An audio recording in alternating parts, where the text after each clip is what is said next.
Hello, happy hippos. I'm going to read this book to you today in two separate videos. I'm going to read the story part now, and then in the other video, there's lots of other words in the book that I'll read to you then. I'm not going to read those now. The title of this book is The Magic School Bus Explores the Senses. Now, the Magic School Bus really was kind of magical. Look at it, how tiny it has to be to fit into somebody's eyeball. The Magic School Bus and all the kids in that class did so many fun adventures. I loved reading these books and watching the show when I was a kid. Maybe your parents remember it too from they were kids. I'm going to read the words and then show you the picture because there's a lot going on. Our class was studying the senses, how people and animals know what's going on around them. We were doing experiments and writing reports. We were even learning a song about the senses to sing at an important parent-teacher meeting. The day before the meeting, we practiced our song 20 times. It would have been easier if we had an ordinary teacher, but we don't. We have Miss Frizzle. Looking at her dress made us forget the tune. Her shoes made us forget the words. And her wacky personality made us forget almost everything else. Class, the show is tomorrow evening. Hear a school bell ring, see a bright light shine, touch cat's offer, you'll be just in time to come to your senses. Taste a school bell ring, smell a bright light shine. Uh-oh. Somehow, I don't think we'll be ready.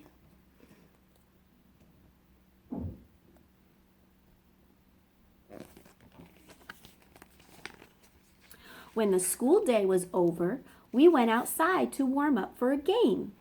After a while, Miss Frizzle came out and got in her car. At the same moment, Mr. Wild, our new assistant principal, called to us. "See you at the meeting tonight." "Tonight?"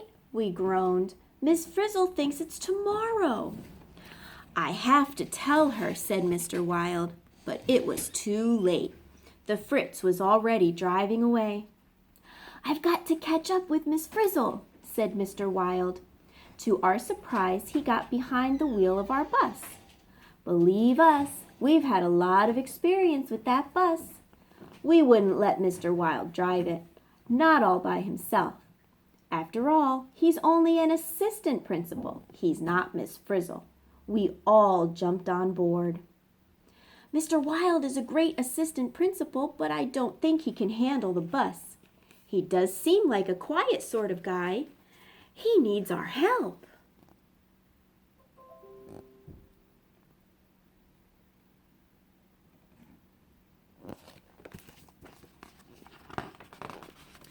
The bus, whoopsie, I skipped a page. As Miss Frizzle went faster, some papers blew out of her car. They were her teacher notes about the senses. They came flying in the windows of our bus, and we saved them for her. Mr. Wild drove carefully out of the parking lot. We were only a few cars behind the Fritz. We would catch up to her in no time. Then Mr. Wild saw a little green switch on the dashboard. "Green means go," he muttered to himself, reaching for the switch. "Don't touch it," we warned, but it was too late. Mr. Wild flipped the switch. He had never been in a school bus like this one before, but we had plenty of times, and we knew that something impossible was going to happen. And it did. The bus began to shrink. All I did was touch one little switch. Shaky quakey, shrinky dinky, itsy bitsy, teeny weeny.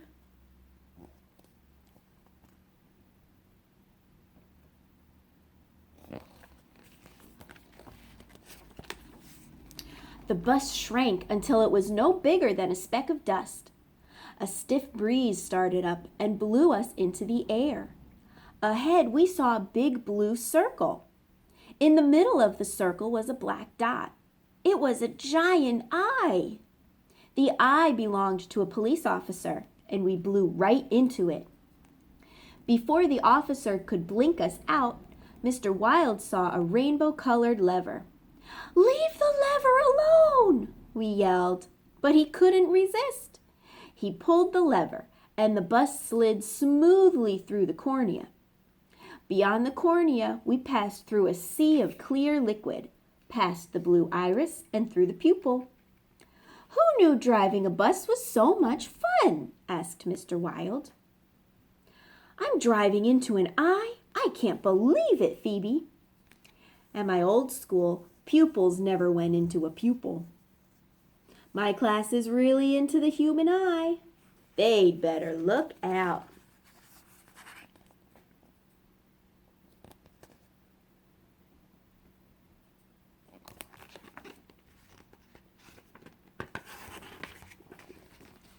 Mr. Wild was going wild. "I should have been a school bus driver instead of a principal," he exclaimed as we slipped through the clear lens of the eye. We weren't the only ones going through. Rays of light went through also. The lens focused the light to make a sharp picture on the retina, a layer of cells on the back of the eye. "Let's go to the retina," said Mr. Wild, gunning the engine. There was no stopping him now.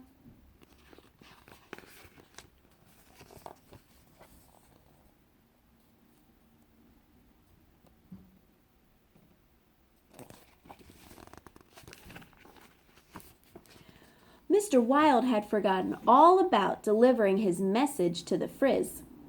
All he cared about was driving the bus. All we cared about was finding Miss Frizzle. Keisha flipped through the teacher's notes, trying to figure out where we were. "Look, here's a map of the retina," she said. "The spot in the center of the retina is the fovea. That's the part of the eye we use when we look directly at something." "What's the other round spot?" we asked. "It's called the blind spot. Everyone is blind in that little spot of the eye. It's where all the nerves in the eye come together." A smile spread over Mr. Wild's face as he steered the bus into that optic nerve.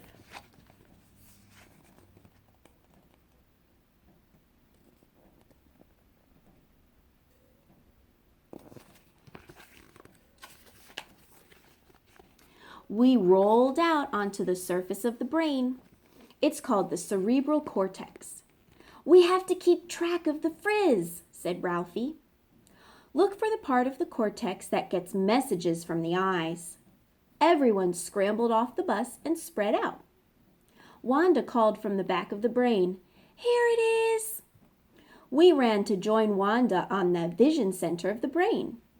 Somehow, we saw what Officer Jones saw. "We found the brain's vision center. Now we can see Miss Frizzle." There was Miss Frizzle in a dress shop, buying a dress with optical illusions on it. We called for help, but of course she couldn't hear us. She didn't know Mr. Wild was driving the bus. She didn't know that her class was in a brain. She didn't know that everything was totally out of control, and we couldn't tell her.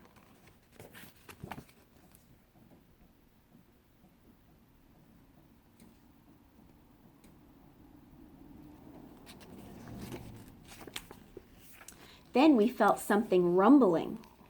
Officer Jones was on his motorcycle riding away. We had to stay close to the Frizz. We jumped on the bus and Mr. Wild swerved back onto the path of nerves that led to the eye. Our bus teetered on the edge of the eyelid, then dropped through the eyelashes. When we looked down, we saw an ear. "We have to get out of here. We have to get closer to the Frizz. We have to get accident insurance." We were falling into the ear of a little kid who was looking in a toy store window. We went straight into his ear canal. Whoosh! We slid all the way down.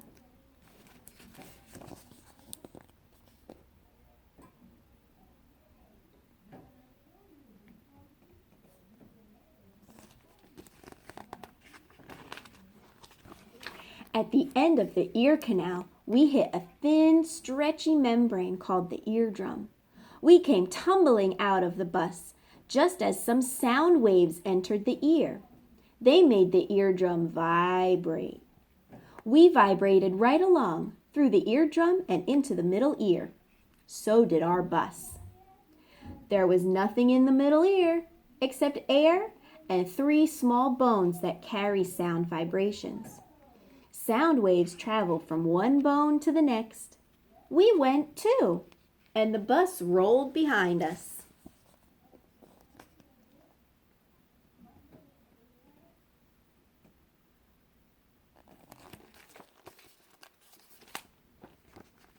Then we came to another stretchy membrane. This one was called the oval window. The last bone was resting right on top of it. Dorothy Ann read from Ms. Frizzle's notes. Children, the oval window separates the middle ear from the inner ear.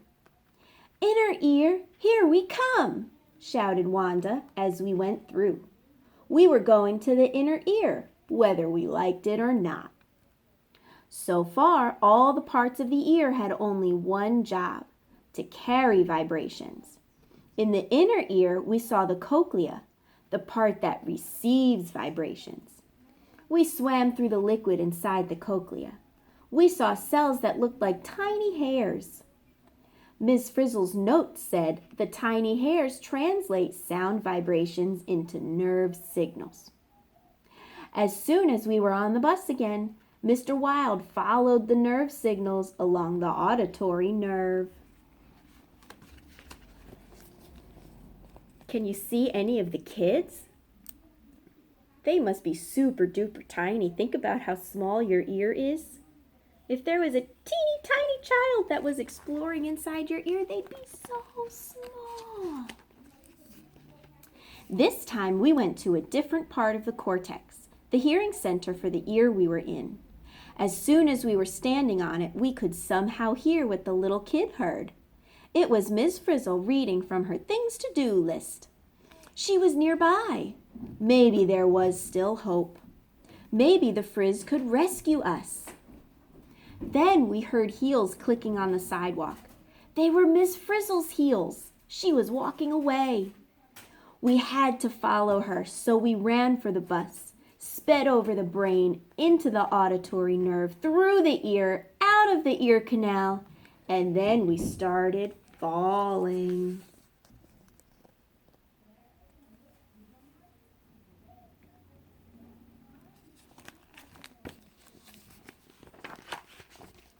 This time there was no soft ear to catch us.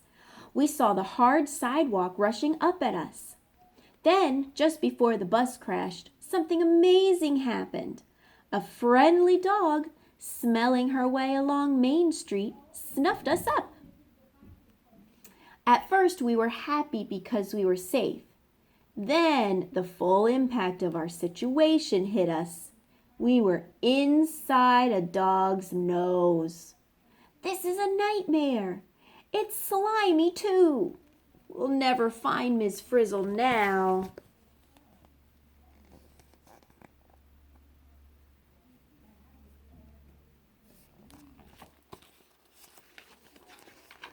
Dogs get a lot of information just by smell. In the dog's nose, we saw tunnels of bone, all coated with small receptors. Ms. Frizzle's note said, when the dog breathes, molecules come in with the air. They stick to the smell cells in the nose. Then the cells send messages to smell areas in the dog's brain. Mr. Wild drove to one of the smell areas. Then we could smell what the dog smelled. It was easy to tell when we were close to the pizza restaurant.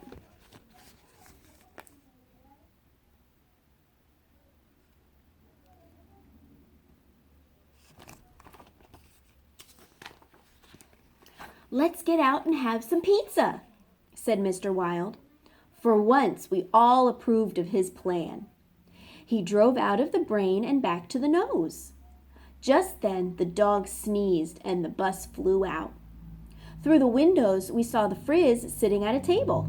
Splashdown! We landed right in her water glass. The bus got a good washing. It needed one. Then a waiter accidentally knocked over the glass. We were tossed onto Ms. Frizzle's pizza. Mr. Wild tried to get away, but the pizza had extra cheese. While we were spinning our wheels, the Frizz decided to take a bite. Uh-oh. Where are those kids going now? They landed on pizza, and now their teacher's going to eat the pizza. We've been chewed out by teachers before, but this was ridiculous. We had to escape fast. Mr. Wild gunned the engine, and the bus lurched out of the cheese and onto Miss Frizzle's tongue. It was covered with bumps. Between the bumps were deep gaps. Looking down into one, we saw food molecules being washed into the taste buds by saliva. Then a wave of it swept us down, too. We could have hidden out in the gap until Miss Frizzle finished chewing, but that must have seemed too boring to Mr. Wild. He had school bus fever. He hung a sharp left into one of the taste buds. The taste cells inside the bud were changing the tastes into nerve messages.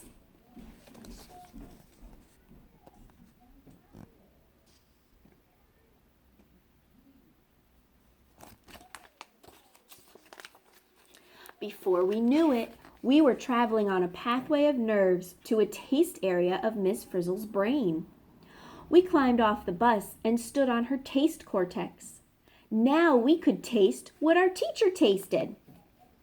We thought we'd love the taste of Miss Frizzle's pizza, but yuck, it was covered with anchovies. We were so grossed out that we ran away from the taste area of the brain as fast as we could. Luckily, Mr. Wild followed us in the bus.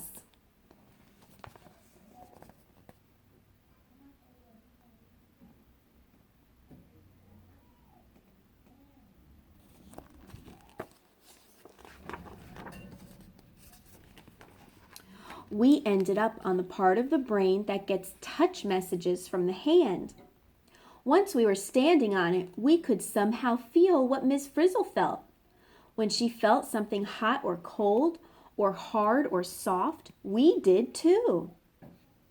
"Let's see where this nerve goes," said Mr. Wild.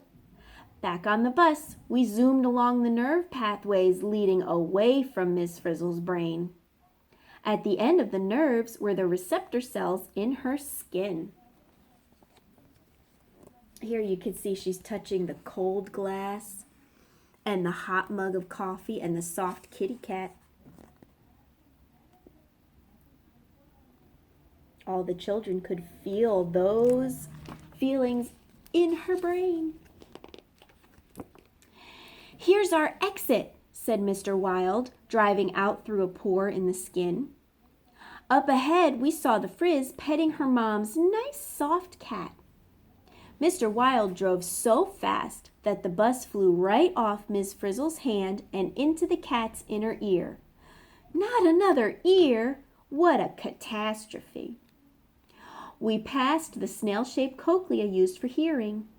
Then we came to some hollow tubes used for balancing. We hung on for dear life as we felt the cat jump. Next, we heard the rumble of a car engine. "Seat belts, everyone!" yelled Miss Frizzle, and off we went.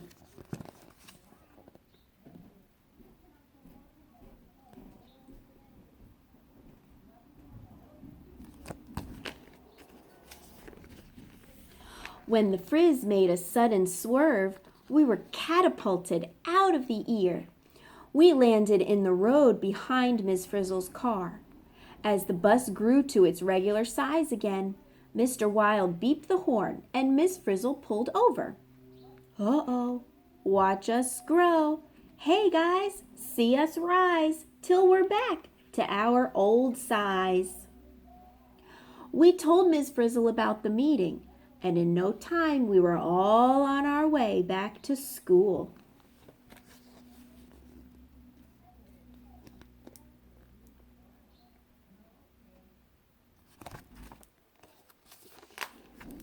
We got there just in time to sing our song and check out the refreshment table. Then What a surprise! Miss Frizzle got an award. If anyone deserves an award, it's the Friz. She's the most sensational teacher in school. We can taste and we can smell.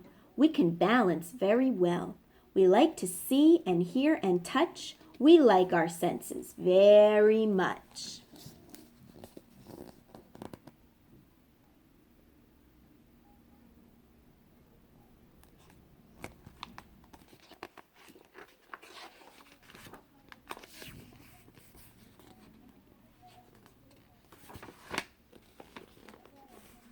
Let us hear from you. Keep in touch. It's been sweet. See ya. Who knows when they'll come again? See you later, Happy Hippos.